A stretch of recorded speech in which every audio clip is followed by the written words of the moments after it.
High প্রিয় শিক্ষার্থীরা, আসসালামু আলাইকুম। আশা করি সবাই ভালো আছো। আজকে আসলাম আরেকটি পর্বে। এই পর্বে আলোচনা করব অনুশীলনী 4.2 87 পৃষ্ঠার 3 ও 4 নম্বর অঙ্ক নিয়ে। তো তোমরা ক্লাসটি অবশ্যই শেষ পর্যন্ত দেখবে। আমি তোমাদেরকে সহজ করে বুঝিয়ে দেওয়ার চেষ্টা করবো ইনশাল্লাহ। আর আমার চ্যানেলে নতুন হয়ে থাকলে অবশ্যই চ্যানেলটি সাবস্ক্রাইব করে পাশে থাকবে, তাহলে আমি ভিডিও ছাড়ার মাধ্যমে ভিডিওগুলো তোমাদের কাছে পৌঁছে যাবে। তো এখানে 3 নম্বরের সাথে 4 নম্বর আলোচনা করব। যেহেতু এখানে কয়েকটা টিক চিহ্ন দেওয়া আছে, 5টি টিক চিহ্ন দেওয়া আছে, তো এই অঙ্কের সাথে আমি এই টিক চিহ্নটি আলোচনা করে দেবো। আলাদাভাবে আর টিক চিহ্নের জন্য ক্লাস নিব না, একসাথে আমি দুটা বুঝিয়ে দেবো। তো চলো আমরা অঙ্কগুলো দেখি কি বলছে। তো এখানে বলছে x সমান 3, y সমান 5, z সমান এত হলে দেখাও যে y square minus x square সমান x plus y into y minus x. এভাবে পর্যায়ক্রমে এই 4টা অঙ্ক আমাদের প্রমাণ করতে হবে। দেখাতে বলেছে মানে আমাদের প্রমাণ করতে হবে যে এই মানগুলো বসিয়ে এই পক্ষে যে মান আসবে এই পক্ষেও সে মান আসবে। অর্থাৎ এগুলো বর্গ করে যোগ বিয়োগ করে যা আসবে ডান পক্ষ তাই আসবে, এটা আমাদের প্রমাণ করতে হবে। ঠিক আছে, যে দুই পাশের মানই সমান হবে। তো আমরা গত পর্বে শিখেছিলাম এই 2 নাম্বারটা এইভাবে অঙ্কগুলো করা লাগবে। তো এখানে বলেছিল মান নির্ণয় করতে, ওখানে জাস্ট প্রমাণ করতে বলেছে। এই তো এখানে একটা পক্ষ দেওয়া আছে আর এখানে 2টি পক্ষ দেওয়া আছে, অর্থাৎ দুই পক্ষের মান বের করে একই রকম করতে হবে। ঠিক আছে, তো চলো আমি তোমাদেরকে অঙ্কগুলো করে দিই। আশা করি যে তোমরা এখান থেকে শিখে যাবা। তো যেহেতু এখানে 4টি অঙ্ক একই মানের উপর নির্ভরশীল, তাই আমি দেওয়া আছে দেওয়া কথাগুলো একবারই লিখব, আর লিখব না। তারপর বাকি অঙ্কগুলো পর্যায়ক্রমে সমাধান করে যাব। ঠিক আছে, তোমাদের পরীক্ষায় যদি আলাদা আলাদাভাবে দেয় আলাদা আলাদাভাবে দেওয়া আছে দিয়ে লিখবা। এখানে যদি একসাথে আছে আমরা একসাথে লিখে নিব। তো এখানে লিখব যে দেওয়া আছে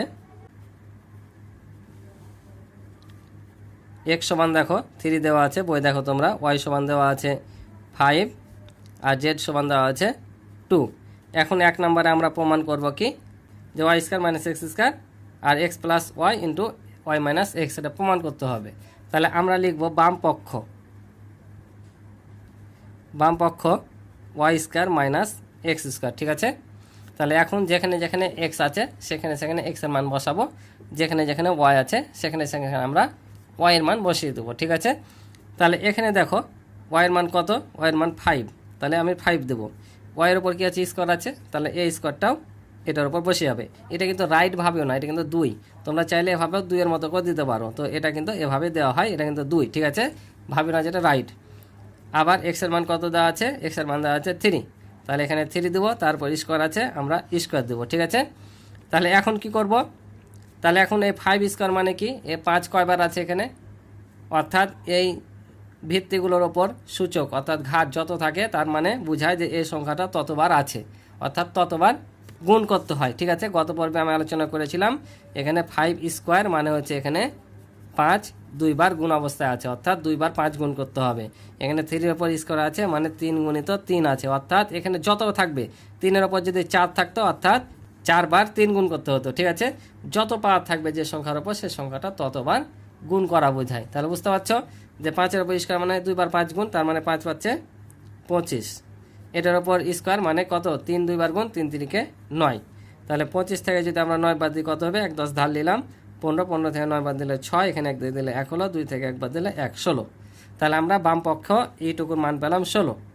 এখন আমাদের এই ডান পক্ষ এটা সমানও 16 বের করতে হবে, দিয়ে দেখাতে হবে যে হ্যাঁ এটা সত্য। তাহলে 16 আসলে অঙ্কটি সঠিক, আর যদি না আসে তাহলে জানবো যে তোমার অঙ্ক ভুল হয়েছে। তাহলে এখন লিখি ডান পক্ষ কি আছে, x plus y into y minus x, এটা আছে। তাহলে আবার সেমভাবে মান বসিয়ে দাও।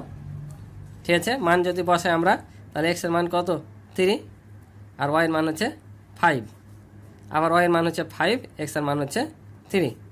তাহলে এখন দেখো এই দুটা কী অবস্থা আছে, যোগ অবস্থা আছে, তাহলে যোগ করে দিই। আর এটা কি অবস্থা আছে, বিয়োগ অবস্থা আছে। তাহলে 5 থেকে 3 বাদ দিলে কত, 2 হয়। তো এখানে মধ্যখানে কোনো চিহ্ন নাই, তাহলে এখানে কি চিহ্ন হবে, বন্ধনী যদি থাকে আর বন্ধনীর মধ্যখানে যদি কোনো চিহ্ন না থাকে তাহলে এটা গুণ বোঝায়। কারণ আমরা পড়ি এভাবে যে x plus y into y minus x, into মানে গুণ, তার মানে আমাদের এখানে গুণ আছে। 5 থেকে 3 বাদ দিলে 2। আর যদি এখন 2 আর 8 গুণ করি তাহলে কত হবে, 8 2 না 16। তাহলে দেখো বাম পক্ষ এটা সমান পেলাম 16, ডান পক্ষ এটা সমান পেলাম 16। তার মানে কি আমাদের অঙ্কটি সঠিক। তাহলে আমরা লিখে দেব অতএব বাম পক্ষ সমান ডান পক্ষ দেখানো হলো। দেখাতে বলেছে তাই দেখানো হলো লিখলাম। যদি প্রমাণ করতে বলতো তাহলে প্রমাণিত লিখতাম, ঠিক আছে। অথবা তোমরা এটা উঠিয়াও লিখতে পারো যে অতএব এত সমান এত দেখানো হলো, অথবা বাম পক্ষ সমান ডান পক্ষ দেখানো হলো লিখতে পারো। তো আশা করি তোমরা অঙ্কটি বুঝেছো। এভাবে সবগুলো অঙ্কই করা লাগবে। তো চলো আমি পর্যায়ক্রমে তোমাদের অঙ্কগুলো করে দিই। তাহলে দেখো এটাও কিভাবে করব, সেমভাবে আমরা লিখে নেব বাম পক্ষ এক্স প্লাস ওয়াই, এটাকে বলে হোল স্কোয়ার অথবা অল স্কোয়ার বলতে পারো, ঠিক আছে। এটা হচ্ছে হোল্ড, HOLD, হোল্ড মানে আবদ্ধ, ঠিক আছে, অথবা ওয়াল স্কোয়ার বলতে পারো, ঠিক আছে, ওয়াল, এ দুটার মধ্যে যে কোনো একটা তোমরা বলতে পারো, ঠিক আছে। তাহলে আমরা লিখলাম x plus y whole square সমান এক্সের মান তাহলে কত দেওয়া আছে 3, আর ওয়াইয়ের মান দেওয়া আছে 5, তারপর স্কোয়ার। তাহলে এই দুটা কি অবস্থা আছে, যোগ অবস্থা আছে। তা যোগ করলে কত হয় 8, এই 8-এর ওপর স্কোয়ারটা চলে আসবে, কারণ এই দুটা যোগ করে যখন 8 হলো, এই স্কোয়ারটা 2টার ওপরই ছিল, তাহলে এখন 8-এর ওপর চলে আসবে, ঠিক আছে। তাহলে এখন 8 গুণ করলে কত হবে, কারণ 8-এর স্কোয়ার মানে কি 8 2 16 হবে না, 8 2 16 না, 8-এর উপর স্কোয়ার মানে 8 2 বার আছে, অর্থাৎ 2 বার 8 গুণ করলে যা হবে তাই, আর 2 বার 8 গুণ করলে হবে 8 8 64, অর্থাৎ আমরা বাম পক্ষ পেলাম 64। এখন ডান পক্ষ আমাদের কি বের করতে হবে, 64 নিয়ে আসতে হবে, দিয়ে প্রমাণ করতে হবে। তাহলে দেখো আমরা ডান পক্ষ লিখলাম, আবারও এক্সের মান বসাবো। এক্সের মান কত, এক্সের মান 3 আর ওয়াইয়ের মান হচ্ছে 5, তারপর স্কোয়ার আছে স্কোয়ার প্লাস 4, এই যে দেখতে পাচ্ছ 4xy আছে, তো 4-এর সাথে xy এগুলো কী অবস্থায় আছে, গুণ অবস্থায় আছে না, তাহলে আমরা এখানে গুণ দিয়ে এক্সের মান হচ্ছে কত 3, ওয়াইয়ের মান হচ্ছে 5। এখন এটা থেকে এটা যদি আমরা বাদ দিই তাহলে চিন্তা করে দেখো তো কত হচ্ছে, 2 হচ্ছে না, 5 থেকে 5 যেহেতু বড়, 5 থেকে 3 বাদ দিলে হয় 2, কিন্তু 5টা কি সংখ্যা, ঋণাত্মক না, তাহলে ঋণাত্মক সংখ্যা থেকে ধনাত্মকটা বাদ দিচ্ছি, তাহলে যে মানটা থাকবে সে মানটা কি ঋণাত্মকের মান, তাহলে 2 বাদ দিচ্ছি, তাহলে 2 ঋণাত্মক হবে, অর্থাৎ -2, আর -2 এর উপর স্কোয়ার আছে, স্কোয়ার দেবো। এখানে কিন্তু বন্ধনীতে স্কোয়ারটা দেবা, কেন বন্ধনীতে স্কোয়ার দেবা, কারণ এই যে মাইনাস আছে সেই জন্য, ঠিক আছে। প্লাস এখন এগুলো আমরা গুণ করে নেব, যেহেতু 3টাই গুণ অবস্থা আছে, তাহলে 3 4 12 আর 5 বরং হয় 60, ঠিক আছে। এখন যদি আমরা এই -2 অর্থাৎ -2 এর উপর স্কোয়ার আছে যদি গুণ করি তাহলে কি হবে, তার মানে এখানে -2 গুণিত কি -2, 2 বার গুণ করতে হচ্ছে। তাহলে আমরা যখন গুণ করি, তো আমরা জানি যে যখন গুণ করি কোনো সংখ্যা আর সংখ্যাগুলো যদি প্লাস মাইনাস থাকে তাহলে চিহ্নগুলো কি হয়, পরিবর্তন হয়ে যায়, কি হয়, চিহ্নগুলো পরিবর্তন হয়ে যায়, প্লাস প্লাসে প্লাস হয়ে যায়, মাইনাস মাইনাসে প্লাস হয়, আর প্লাস মাইনাসে মাইনাস হয়, এগুলো আমরা জানি। তাহলে এখানে যদি -2 আর -2 গুণ করি তাহলে মাইনাস মাইনাসে কী হয়ে যাবে, প্লাস, আর 2 দুগুণা হবে 4, ঠিক আছে না, মাইনাস মাইনাসে প্লাস, 2 দুগুণা 4, প্লাসটা লিখলো হয় না লিখলো হয়, তার মানে আমরা এখানে +4 পাচ্ছি। তাহলে এখানে কত বসাবো, -2 গুণ করলে +4 প্লাস হচ্ছে 6, তাহলে এখন যদি আমরা এই দুটো যোগ করে দিই তাহলে কি হবে 64 না, তাহলে দেখো আমাদের বাম পক্ষের সাথে মিলে যাচ্ছে, তাহলে লিখে দেবো বাম পক্ষ সমান ডান পক্ষ দেখানো হলো, তাহলে লিখে দিলাম অতএব বাম পক্ষ সমান ডান পক্ষ দেখানো হলো। আশা করি বুঝেছ।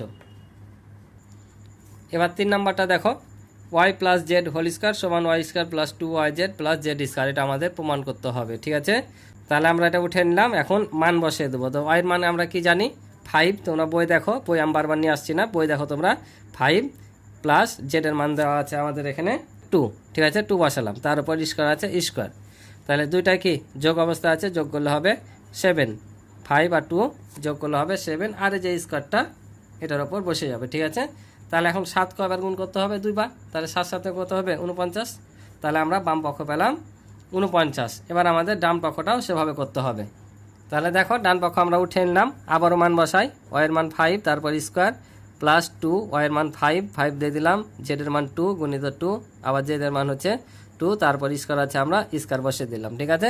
এখন গুণ করি, তাহলে 5 5 25, কারণ স্কোয়ার আছে তার মানে 2 বার 5 গুণ করতে হবে, 5 5 25 যোগ হচ্ছে 5 দুগুণা 10 আর 10 দুগুণা 20, আবার হচ্ছে 2 দুগুণা 4, তাহলে 25 আর 20 যোগ করলে 45 আর 4 হচ্ছে 49। দেখো আমাদের সুন্দর দুই পক্ষ মিলে গেল। তাহলে অতএব বাম পক্ষ সমান ডান পক্ষ দেখানো হলো। বুঝতে পারছ? আশা করি করতে পারবা তোমরা। তো এবার তাহলে সঠিক উত্তরগুলো দেখি, যেহেতু এগুলো করে দিতে চাইলাম। আর এটা তো বললাম তোমরা অনেকে বাড়ি কাজ চাইছো, তো এটা আমি বাড়ির কাজ দিয়ে দিলাম। একই রকম এই 3টা অঙ্কের মতোই এক্স এর মান বসাবা, জেড এর মান বসাবা, গুণ করবা, আবার মান বসাবা। আশা করি তোমরা এখন পারবা, এটা ইজি। শুধু এটা না, এরকম যে ধরনের অঙ্ক দেখ না কেন, আশা করি তোমরা এখন সবগুলো করতে পারবা। তো আমরা এখন সঠিক উত্তরগুলো দেখি। তো এখানে বলছে x⁷ গুণিত a⁸ এর মান কোনটি? তাহলে আমরা সূচকের নিয়ম অনুযায়ী শুনেছি যে আমরা যখন গুণ করব, অর্থাৎ এই ভিত্তিগুলো গুণ করতে হয়, আর এই পাওয়ারগুলো অর্থাৎ ঘাতগুলো কি হয়? যোগ হয়। যখন গুণ করব তখন আমরা কি করি? এই ভিত্তিগুলো গুণ করি, অর্থাৎ যা থাকে নিয়ে নিই, আর পাওয়ারগুলো যোগ হয়। তাহলে এখানে মনে করো এ নিয়ে নিলাম, তাহলে এ দুটো যোগ করতে হবে, তাহলে 7 আর 8 কত হয়? 15। তার মানে আমাদের হবে a⁵ 15 হবে, ঠিক আছে না? এবার বলছে এত এর মান কোনটি? একই রকম। তো এখানে দেখো প্লাস আছে, এখানে মাইনাস আছে। তো আমরা যখন যোগ করব, আমরা যখন এভাবে গুণ থাকবে আর পাওয়ারগুলো যোগ করব, তখন এখানে কি হবে? 3। আর এটা যদি যোগ করি তো এখানে দেখো কি আছে? -3 না? তাহলে -3 যদি বসাই তাহলে ঘেরে দিতে হবে। তাহলে আমি এখন যদি এই -3টা বন্ধনীর ভিতরে ছাড়ি, তাহলে প্লাস মাইনাসে কী হবে? -3। তাহলে -3তে -3 বাদ দিলে কত হবে? এখানে 0 হবে। তাহলে কত পাচ্ছি উত্তর দেখে নাও, এর ওপর 0, অর্থাৎ আমাদের কোনটা উত্তর? এইটা উত্তর। কারণ এমনিতে দেখতে পাচ্ছি আমরা যে যখন যোগ করবো পাওয়ারগুলো, তাহলে এটা +3, এটা -3, বাদ দিলে কি হবে? 0 হবে। তোমাদের বোঝানোর জন্য আমি দেখালাম করে, কিন্তু তোমরা মুখে মুখে এটা করে বসে নিবা, কারণ টিক চিহ্নে বেশি সময় নেওয়া যাবে না। যত ঝটপট উত্তর দিতে পারবা তত তোমাদের সময়টা বাঁচবে এবং বেশি বেশি করতে পারবা। তো যখন নিলাম তখন 3 থেকে 3 বাদ দিলে 0, কারণ যোগ করলো, এটা বিয়োগের কারণে বিয়োগ করতে হবে, ঠিক আছে? তারপর দেখো এটা বলছে যে এত এর মান কোনটি?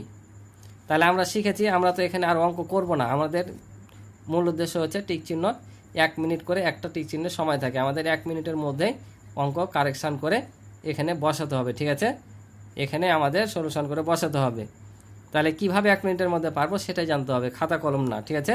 তাহলে দেখো আমরা এটা যদি প্রথমে গুণ করে নিই সংখ্যাগুলো, তাহলে 4 5 কত? 20। তাহলে 20 কোথায় আছে খুঁজো, এটা আছে আর এটা আছে। এখন দেখবো ঘাত কত আসছে, তাহলে এখানে x² আছে, এখানে x⁴ আছে। তাহলে এই যে 2 আর 4 যদি যোগ করি কত হবে? 6। তার মানে x⁶ আসছে। তাহলে 20-এর সাথে কোনটা x⁶ আছে? দেখো এটা আছে, তার মানে এটা আমাদের উত্তর। বুঝতে পারছো?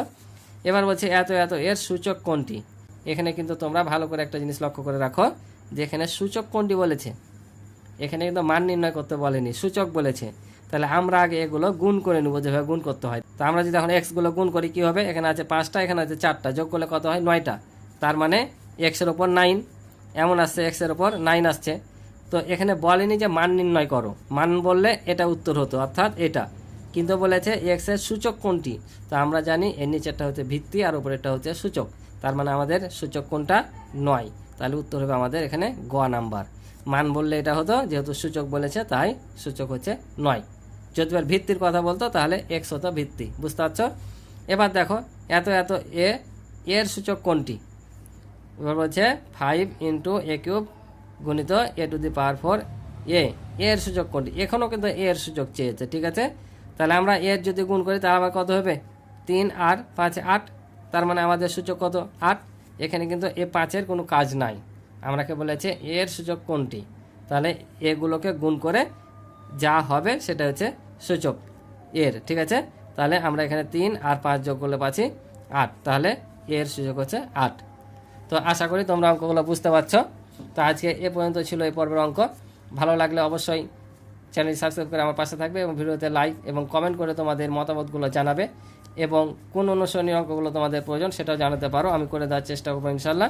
আর ইতিপূর্বে যারা চ্যানেলটি সাবস্ক্রাইব করে আমার পাশে রয়েছে তাদেরকে অসংখ্য ধন্যবাদ। তো আজকে পর্যন্ত ভালো সুস্থ থাকো, আল্লাহ হাফিজ।